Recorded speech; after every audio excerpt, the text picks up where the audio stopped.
¿Qué tal? ¿Cómo están? Bienvenidos a una nueva clase del Grupo Atlas de las clases virtuales. Mi nombre es Sebastián Cebrián y el día de hoy vamos a hablar sobre el eritrocito maduro.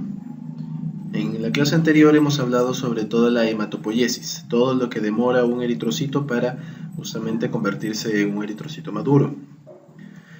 Ahora vamos a ver qué componentes tiene el eritrocito maduro y qué relación tienen estos componentes con patologías relacionadas desde el punto de vista hematológico. Primero, algunas generalidades sobre el eritrocito.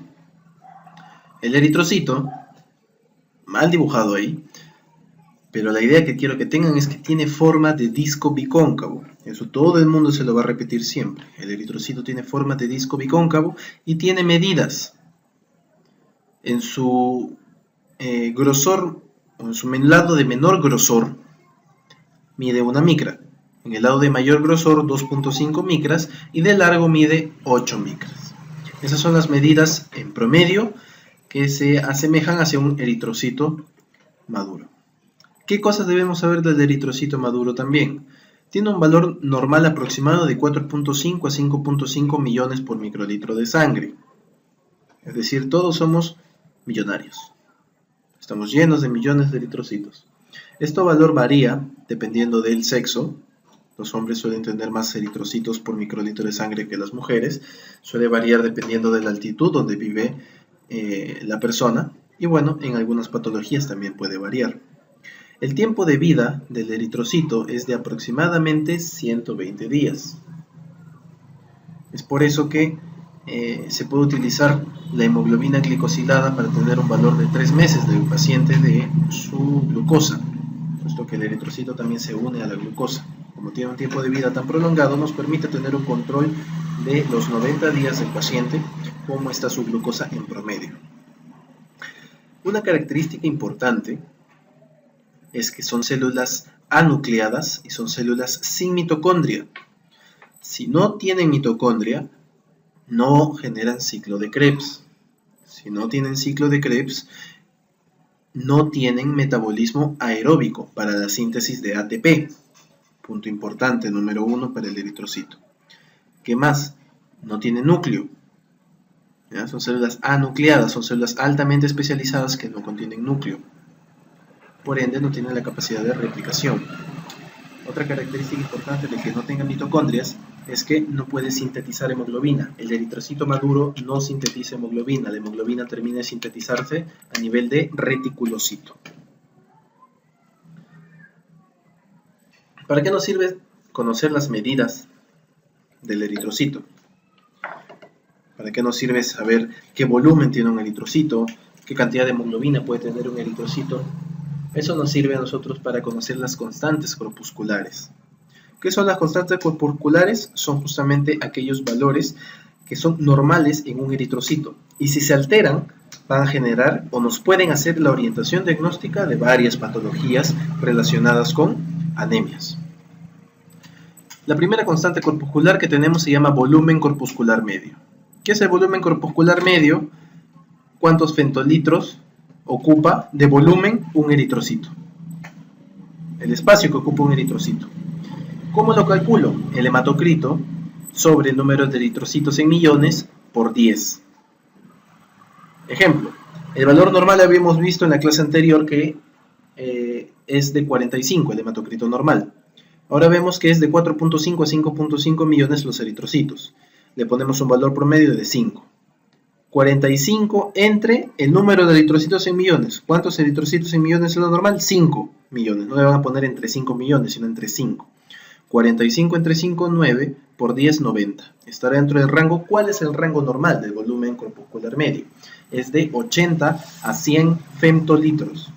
Es decir, ese es el volumen normal que puede ocupar un eritrocito en espacio. De 80 a 100 femtolitros. 90 está dentro del rango normal. ¿Y para qué nos sirven a nosotros este valor? Para clasificar a los diferentes tipos de anemia. Como hablan de volumen, estamos hablando de tamaño del eritrocito. Por lo tanto, vamos a hablar con el sufijo de cítico. cualquier anemia o cualquier patología donde yo encuentre que el volumen corpuscular medio es menor de 80, diré que ese eritrocito es microcítico.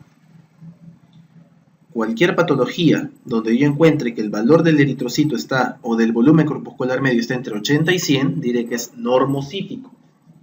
Y si está por encima de 100, diré que es macrocítico. ¿Ok? Algunos ejemplos. Anemias que son microcíticas, la más conocida, la ferropénica. ¿Qué otro ejemplo tenemos? Las talasemias. Anemia normocítica, anemia por enfermedad renal crónica, como en el caso de la insuficiencia renal crónica terminal. Anemias macrocíticas, la anemia megaloblástica. Siguiente constante corpuscular que debemos conocer es la hemoglobina corpuscular media. ¿Qué es la hemoglobina corpuscular media? Es cuánta hemoglobina hay por cada eritrocito. ¿Cómo la calculo? La hemoglobina que me dan, que tiene el paciente, que hemos dicho, o bueno, no lo hemos comentado aún, pero el valor promedio suele ser en mujeres de 12 a 14 y en varones de 14 a 16, como valor práctico para que se lo aprendan de manera sencilla. Pongámosle un valor, pongámosle 15, por ejemplo. 15 entre, habíamos dicho que nuestros eritrocitos es 5, 15 entre 5, 3, por 10, 30. ¿Cuál es el valor normal de la hemoglobina corpuscular media? Es de 27 a 32 picogramos. Ese es el valor normal. Y nuevamente, también puedo clasificar, como esto habla de color, qué tan pintada, qué tanta hemoglobina tiene un eritrocito, hablaré de crómico, con el sufijo cromo, que es color. Anemias que tengan menos de 27 de hemoglobina corpuscular media, diré que es una anemia hipocrómica. Aquellas que se encuentren entre 27 y 32, diré que son normocrómicas. Y aquellas que se encuentran por encima de 32, realmente no hay una patología que se asocie. ¿Por qué? Porque más de 32 ya es un valor que ocurre in vitro, es decir, cuando uno hace la prueba en el centrifugador y en el espectrofotómetro, no cuando uno realiza, obviamente, en el paciente in vivo. Es decir, 32 es un valor de laboratorio, más de 32. La hipercromía como patología no existe. Por lo tanto, juntando estos dos valores, yo puedo tener anemias que son, por ejemplo, microcíticas hipocrómicas, que tienen un volumen corpuscular medio disminuido con una hemoglobina corpuscular media disminuida. Eso puede aparecer en anemia ferropénica. Puedo tener anemias normocíticas, normocrómicas, como ocurre en anemias por enfermedad crónica. Puedo tener anemias macrocíticas, normocrómicas, como la megaloblástica, como anemias mielodisplásicas, como el hipotiroidismo. Es decir, estas constantes corpusculares me ayudan a mí para clasificar las anemias desde el punto de vista laboratorial. Y ya poco a poco ustedes, cuando ya entren a la parte clínica, tendrán su algoritmo diagnóstico basándose muchas veces en el valor laboratorial. Tenemos una tercera constante corpuscular, que es la concentración de hemoglobina corpuscular media, que es el porcentaje de hemoglobina que ocupa con respecto al espacio de un eritrocito. Lo normal es entre 33 a 35%. Es decir, del 100% del eritrocito, un 33% es hemoglobina. Este valor nos puede ayudar dentro del diagnóstico diferencial una vez que hemos clasificado con los dos primeros. ¿Ya? Es decir, una vez que tenemos, por ejemplo, una anemia microcítica hipocrómica, esa puede ser talasemias, puede ser hemorragias agudas, puede ser anemia ferropénica. Y la concentración de hemoglobina corpuscular y otros valores de laboratorio nos pueden ayudar a diferenciar. Muy bien. Esas son las tres constantes corpusculares que debemos conocer y que nos deben ayudar a nosotros en nuestro criterio diagnóstico. Nosotros tenemos ahora que ver qué partes contiene un eritrocito maduro y la vamos a ir dividiendo poco a poco. Lo primero que tenemos que conocer del eritrocito maduro es su membrana. Esta foto es sacada del Tres Guerres para los que deseen revisarlo. La membrana eritrocitaria es mucho más grande que la superficie del eritrocito. Es decir, no es que está pegada pared eritrocitaria con membrana, sino que hay una porción de membrana que queda suelta, que queda como flotando. ¿Para qué? Hemos dicho que el largo de un eritrocito es de 8 micras, pero hay vasos o capilares que tienen menos de esa medida, que tienen 2 o 3 micras, como ocurre a nivel de la zona roja del vaso. ¿Para qué me sirve este exceso de membrana entonces? Este exceso de membrana le permite la deformabilidad al eritrocito, y eso le permite pasar por capilares que son mucho menores que el tamaño normal que podría tener un eritrocito. ¿Quién permite esta deformabilidad? ¿Quién permite este exceso de membrana? Es esta primera proteína que forma prácticamente la membrana eritrocitaria. Se llama espectrina. La espectrina es un tetrámero de dos cadenas alfa, cadenas beta, doble cadena. Alfa y doble cadena beta. Y eso le va a permitir deformabilidad al eritrocito. Ahora, dentro de la membrana, yo también tengo una bicapa lipídica. ¿Quién me va a permitir esa unión de la bicapa con la espectrina? Lo va a permitir la anquirina. Luego, mediante espectrofotometría, se fueron descubriendo proteínas de anclaje, proteínas de unión, proteínas que sirven para intercambio aniónico.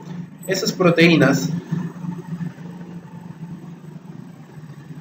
se llaman, o las más importantes son la banda 3, que es el intercambiador aniónico que nos va a permitir el intercambio entre solutos en el efecto Bohr, que lo vamos a ver en otra clase, y la banda 4.2, llamada palidina. ¿Qué va a hacer la banda 4.2? Va a anclar la anquirina con la bicapa lipídica, y la anquirina ancla la bicapa con la espectrina. ¿Por qué me interesa que se aprendan esos cuatro? Espectrina, anquirina, banda 3 y banda 4.2. Porque dentro de las patologías del eritrocito, una de las primeras se llama membranopatías. Las membranopatías son una alteración en cualquiera de las proteínas que puede contener el eritrocito. Pero las más importantes son esas cuatro que hemos visto: la espectrina, la banda 3, la banda 4.2 y la anquirina. De esas, la más frecuente es la espectrina.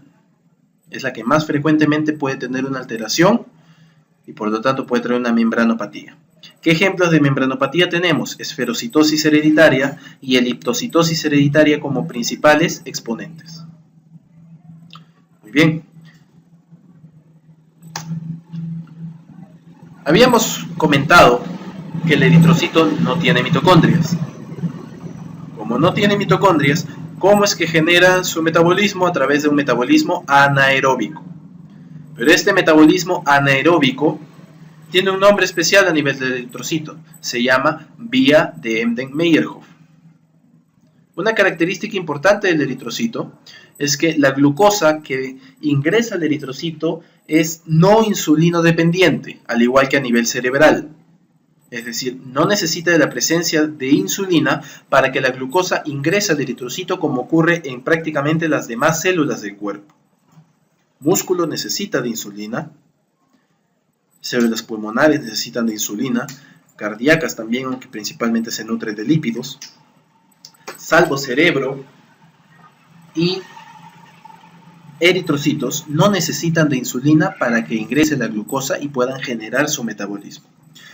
Como habíamos comentado, la vía más importante de formación es esta de acá.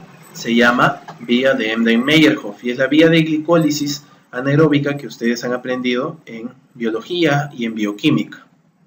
Glucosa, glucosa 6-fosfato, fructosa 6-fosfato, fructosa 1,6 difosfato, gliceraldehído, 1,3 difosfoglicerato, 3-glicerato, 2-glicerato, fosfenol pirúvico, ácido pirúvico y ácido láctico.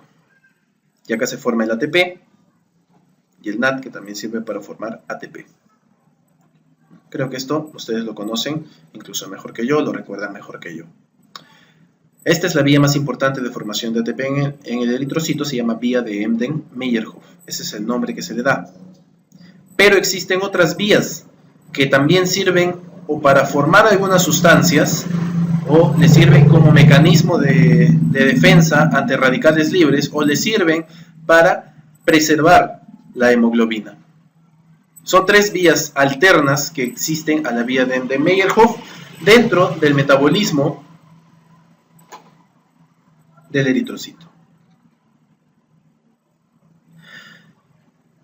La primera es esta vía de acá, que se llama Shunt o Shunt de Rapaport-Lubberin. ¿De qué se encarga esta vía? Se encarga de formar 2,3 difosfoglicerato. ¿Para qué sirve? Me sirve para ver la afinidad de la hemoglobina con el oxígeno. Ya la vamos a ver en una clase posterior. Por ahora, conózcanla nada más. Se llama Shunt o Shunt de Rapaport-Lubberin. Forma 2,3 difosfoglicerato. La segunda vía alterna que tenemos se llama vía de la metahemoglobina reductasa. ¿Qué ocurre acá? Cuando se sintetiza hemoglobina, una característica de la hemoglobina es que contiene hierro en estado ferroso. Pero hay veces donde la hemoglobina se une al hierro en estado férrico, y al unirse al hierro en estado férrico no permite la unión al oxígeno, y eso es lo que se conoce como metahemoglobina. Para que la metahemoglobina sea escasa en el eritrocito, el cuerpo o el mismo eritrocito mediante la vía del NAT genera o le otorga un radical, lo que convierte el férrico en ferroso y puede formar hemoglobina en toda su expresión. Esta es la vía de la hemoglobina reductasa, reduce la metahemoglobina y la forma en hemoglobina, reduce el hierro férrico y lo convierte en ferroso. La última vía se llama vía de las hexosas monofosfato. La vía de las hexosas monofosfato, ¿para qué me sirve? Me sirve para formar glutatión reducido. Y el glutatión, que saben ustedes que ese es un antioxidante. Cuando ingresa una sustancia nociva al eritrocito, ocurre la reducción de esta sustancia, de este radical libre, por el glutatión. Y eso permite preservar al eritrocito y que no se hemolice. ¿Por qué es importante conocer estas vías? Porque la deficiencia de alguna de estas prácticamente 17 enzimas que nos menciona el libro de la bibliografía de Tresguerres puede estar alterada. Si se altera alguna de estas enzimas, se anula toda la vía.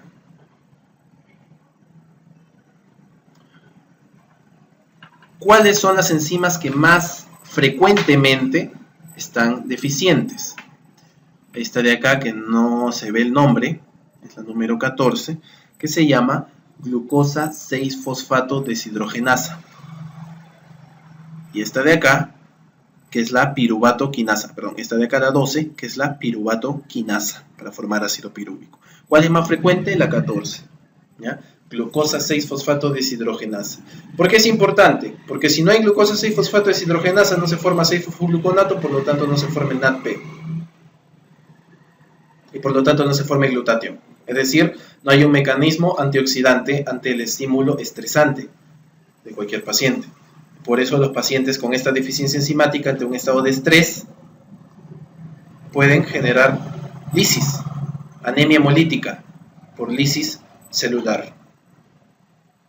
Un caso conocido es el fabismo. ¿Qué es el fabismo? Es cuando uno ingiere habas, las habas forman a nivel intestinal radicales libres. Esos radicales libres van a estresar a la célula eritrocitaria y al no haber esta enzima va a generar lisis celular. Se llama fabismo. Por eso es importante conocer esta vía, la vía de Embden-Meyerhof, la vía de Rapaport-Lubberin, la vía de la metahemoglobina reductasa y la vía de las hexosas monofosfatos. Muy bien, habiendo conversado rápidamente de esos temas, vamos a contestar algunas preguntas que han venido tanto en exámenes de salud o de ENAM. Con respecto al glóbulo rojo maduro, una de las siguientes afirmaciones es incorrecta. Dice, la espectrina le permite su capacidad de deformación. Hemos dicho que eso es correcto. Puede utilizar el ciclo de Krebs como fuente de energía. Habíamos dicho que es anaeróbico, por lo tanto no puede utilizar el ciclo de Krebs porque no tiene mitocondria. Cada eritrocito contiene un promedio de 29 picogramos, hemos dicho de 27 a 32, por lo tanto 29 es correcto. Los glóbulos rojos envejecidos son fagocitados y sufren hemólisis en el vaso. ¿Por qué? El vaso es el órgano hemocaterético del cuerpo. ¿Y debido a qué? A que la gran o el tan poco diámetro que tienen sus capilares, cuando la espectrina no es deformable, el eritrocito sigue midiendo 8 micras, pasa por esa zona y la destruye. Entonces acá la respuesta incorrecta sería la B, porque el eritrocito no puede utilizar el ciclo de Krebs ya que no contiene mitocondrias. Segunda pregunta. La forma de disco bicóncavo requiere la presencia de espectrina, fosfolípidos, banda 3, A y C. Hemos dicho que la forma del disco bicóncavo es principalmente dada por la espectrina. Cuando hay una deficiencia de esta espectrina vienen las membranopatías, principalmente esferocitosis hereditaria. Acerca del metabolismo del eritrocito. ¿Necesita de insulina para meter glucosa? No. ¿El NAT sirve para reducir la metahemoglobina? Hemos dicho que sí, por la vía de la metahemoglobina reductasa. ¿Puede sintetizar hemoglobina? No. ¿Tiene un metabolismo aeróbico? Tampoco. Entonces la respuesta correcta aquí es la letra B. Muy bien, hemos hablado de algunas generalidades del eritrocito maduro y iremos profundizando en los temas conforme vayamos avanzando en los siguientes videos. Espero que les haya gustado, les mando un saludo. Y ya saben que cualquier duda pueden escribir al inbox del Face, Grupo Atlas Medical Student, página oficial, o si no, en el canal de YouTube pueden buscarnos como Grupo Atlas Medical Student. Un saludo, nos estamos viendo en un siguiente video. Hasta luego.